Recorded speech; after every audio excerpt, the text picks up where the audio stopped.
Sa iba pang balita, dalawang training aircraft mula sa Japan formal lang itinurn over sa pamahalaan ng Pilipinas. Ito'y bahagi ng kasunduang nilagdaan ng dalawang bansa.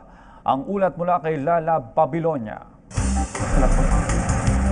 Lumapag na sa headquarters ng Naval Air Group sa Sangley Point, Cavite ang unang batch ng Beechcraft TC-90 mula sa Japan Ministry of Defense o JMOD. Inaasahang dumating ang 3 pang units ng TC-90 bago matapos ang taon o sa Marso 2018. Pinangunahan ang turnover ceremony ni Japan State Minister of Defense Kenji Wakamiya at ni Secretary of National Defense Delfin Lorenzana. Likewise, these TC-90s will also enhance cooperative relationship with our neighbor countries, promoting mutual understanding and trust, as well as contributing to peace and stability in the Asia-Pacific region.